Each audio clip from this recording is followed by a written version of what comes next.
La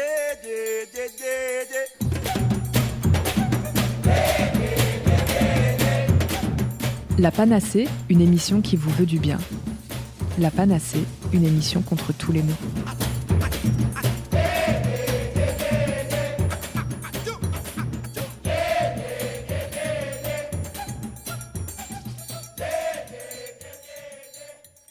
Bonjour à toutes et à tous, c'est l'heure de notre rendez-vous mensuel pour prendre soin de vous.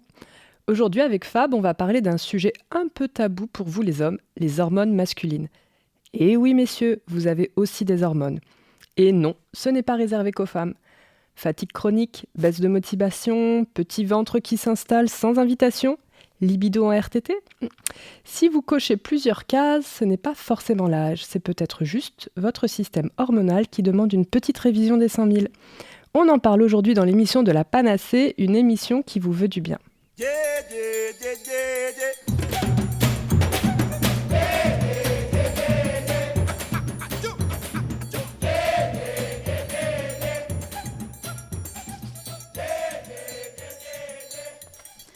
Bonjour Malika Cécile, tu es naturopathe, biologiste parmi plein d'autres compétences. Merci d'animer l'émission de La Panacée. La première question qu'on peut se poser, c'est comment se met en place le système hormonal masculin ? Et oui, très bonne question. Le système hormonal masculin va se construire en 3 grandes phases. La phase de programmation, puis d'activation et enfin d'adaptation.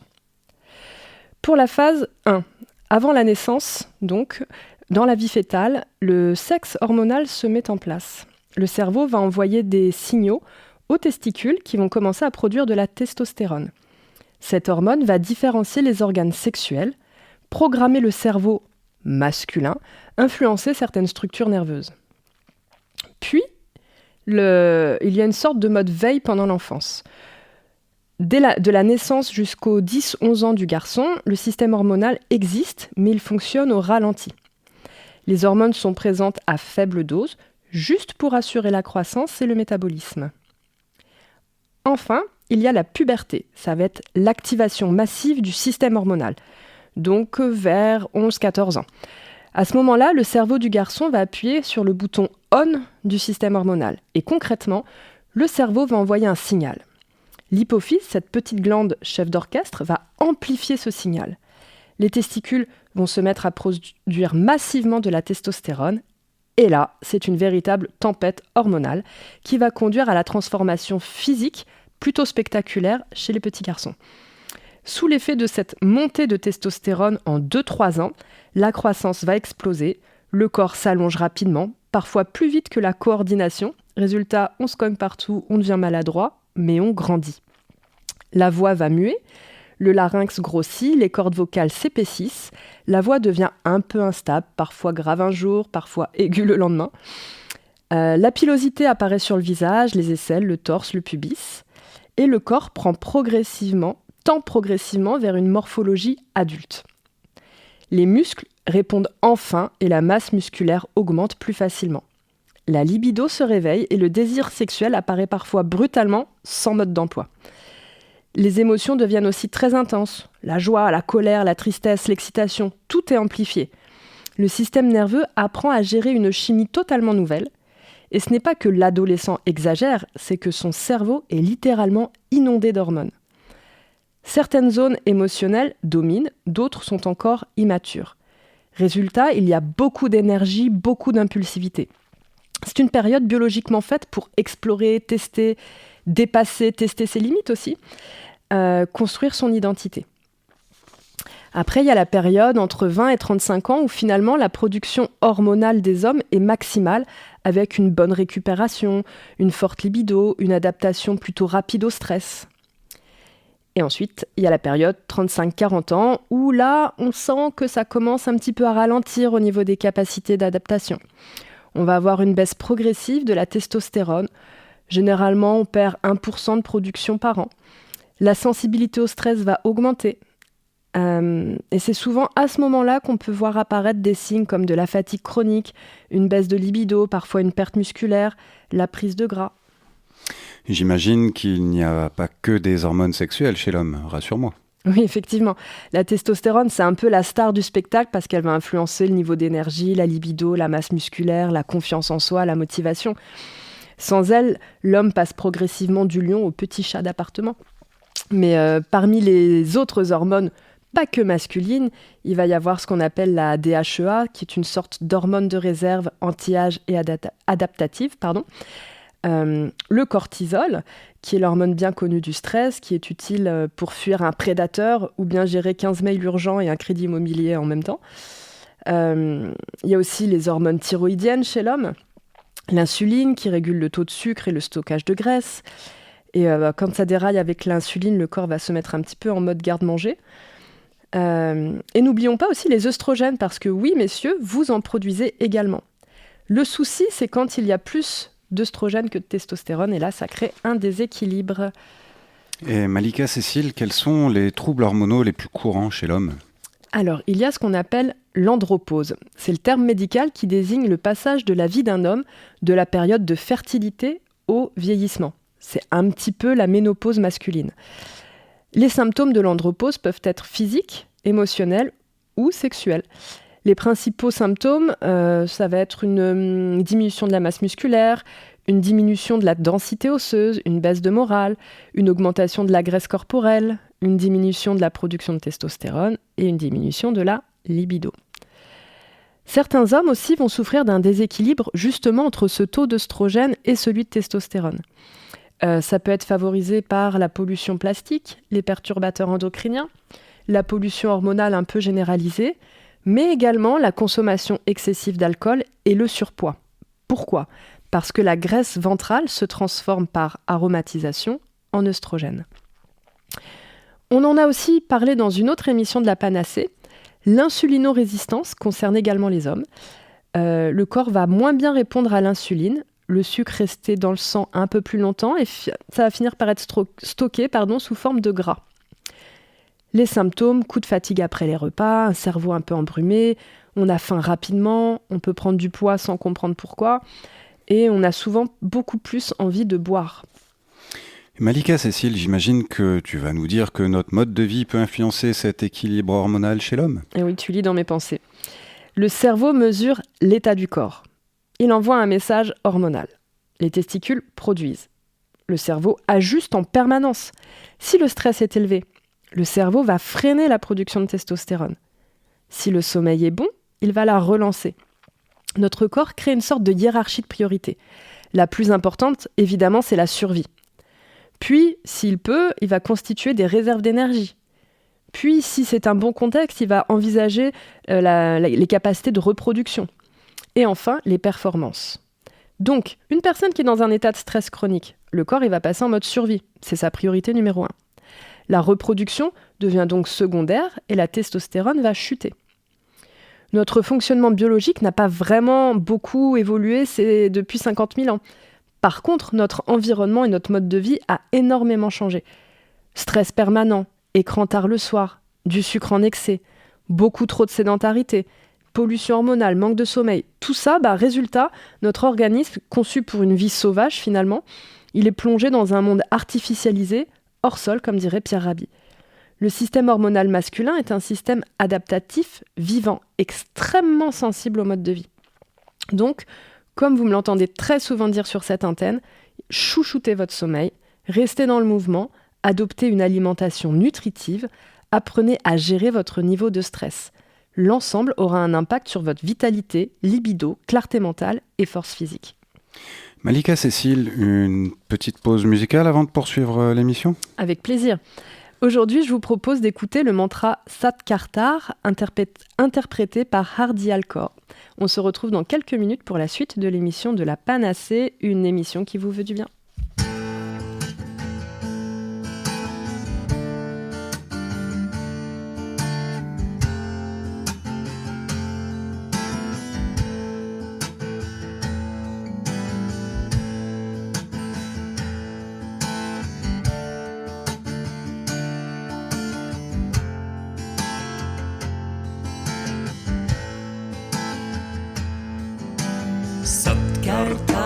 Satkartar, Satkartar, Satkartar,